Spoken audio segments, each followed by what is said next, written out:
Zoti Ahmati, për këtë e keni fjalën? Në ekran mund ta shihni? Po, për këtë e kam. Po. Fjalën, ju po ta zmadhoni në çdo 3 metra aty edhe rreth rrotullt dritareve është një lezhguri që krijon atë efektin e izolimit të vatrës së zjarrit dhe për fat mirë edhe nuk kemi patur edhe për shembull tenda në për balkone njërën tjetër që të krijoshim vatra të reja zjarri në brendësi të ndërtesës edhe pastaj do kishim problema akoma më të mëdha, për fat mirë nuk kemi kuptim. Pra, pallatet sot në Shqipëri nuk e kanë këtë material në brendësi të tyre? Nuk e përdorin? Pallatet përdorin vetëm një material, për shembull aty fasada, siç e thash, është sanduiç. Çfarë do të thotë kjo? Me fjalë, këta kanë ndërtuar një konstruksion që brenda konstruksionit është vendosur lesh guri. Është e natyrshme që leshi i gurit nuk digjet. E gjithë pjesa e jashtme për dizajn, për të ishte alubon.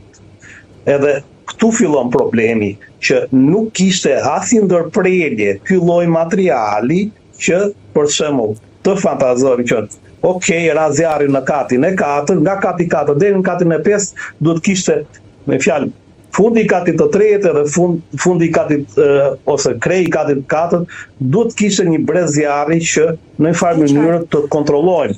Po jo vetëm kjo, edhe distanca nga një rabanes tek tjetra që janë dritaret që zjarri mos deportoj brenda ose nga brenda mos dali jashtë, duhet të kishte rreth rrotull dritareve rreth 50 cm lezhguri ose material që është A1 kundra zjarrit mos digje.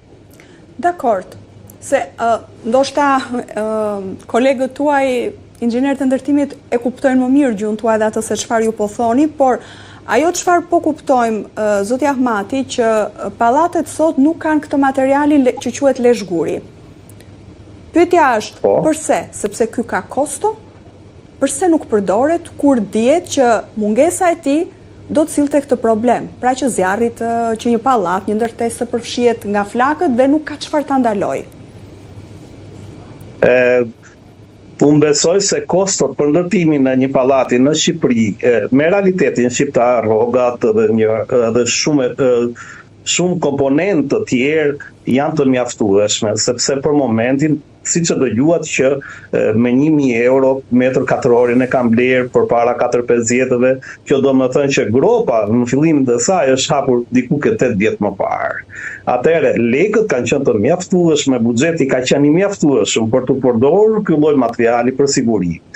Tu problemi është tek çështja që thashë shteti edhe organet kompetente, shkollat industriale, deri edhe tek universitetet, kanë bërë një divorc de facto këto 30 vitet e fundit ose 35 vitet e fundit, edhe nuk ka për shembull siç është sot samiti për diasporën edhe dje, nuk ka një summit ose një si të them një mbledhje ose një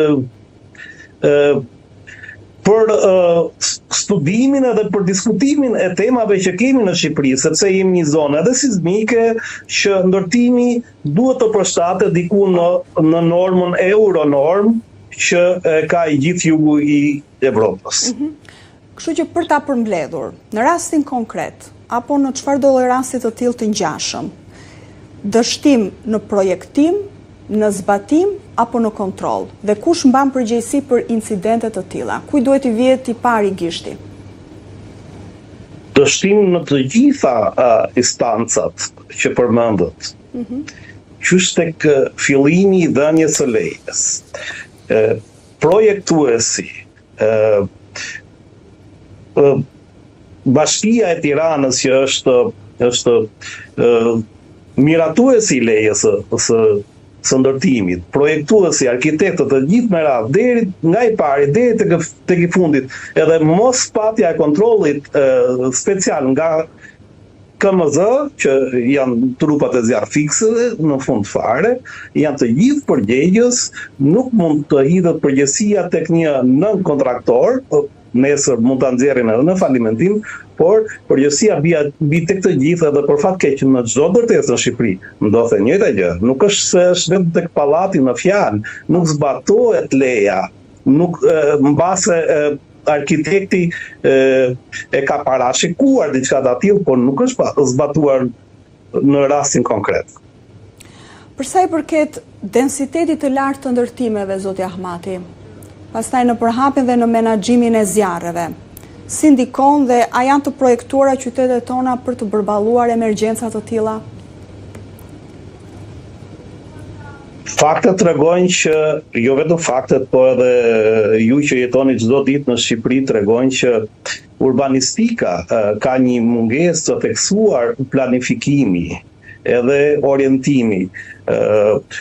Për sa i përket ndërtesave të larta, kjo i takon specialistëve gjeolog, a është e lejueshme apo jo në një zonë, për shembull, tu do marrim zonën e Durrësit, Plepat, edhe në Vlorë, nuk mund të ndërtosh pallate shumë katëshe deri në një lartësi të caktuar, sepse vendi është i lëvizshëm, nuk është stabil. Tek zona e Laprakës ku ka ndodhur ku është pallati, nuk besoj se ka një problem të atill, toka është masive edhe nuk ka probleme. Nëse keni fjalë për këtë, është afër spitalit. Po, unë e di shumë mirë ku është. Nga që përmendët Laprakën. Afër spitalit, po Lapraka, si kemi edhe vite që jemi larguar se dikur ka qenë Laprak. Ka problem, thjesht për t'ju korrigjuar, prandaj Lapraka është më lart. Atëherë Tek farmacia 10 afër QSUT-s ndodhi, ishte. Afër spitalit, atëherë, dikur aty ajo zonë, për çon zona e Tiranës ka më shumë stabilitet se sa ka një zonë siç është Vlora ose Shëndini ose Plepat në Durrës ose i gjithë Durrësi rreth e rrot. Ndërkaq, kryeministri Rama besoi keni ndjekur dhe reagimin e tij, teksa ka thënë se pallati do të rindërtohet 100% nga vetë ndërtuesi.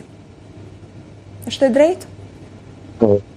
E drejtë nuk është, këtë do ta vendosin organet kompetente që janë gjykatat, për fat keq zgjatin shumë, sepse duhet gjetur fajtori.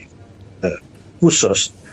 Është arkitekti që ka planifikuar, është zbatuesi, ndërtuesi që nuk e ka zbatuar lejen e ndërtimit, apo është një neglizhencë totale edhe faji do ngeli jetim nesër, qose është një neglizhencë totale që nga hallkat e para të qeverisjes deri tek ndërtuesi i fundit.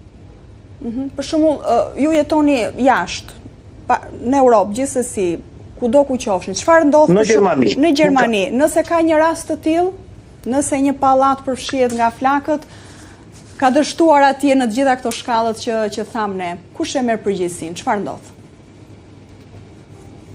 Përgjegjësia shiko, nuk kanë dokumentat, nëse unë do kisha dokumentat edhe lejen e gjitha, atëherë unë edhe mund të bëja eksperti në këtë moment. Në këtë moment i bëhet gishtin dikujt, po mbi gjitha këtu fajtori është shteti.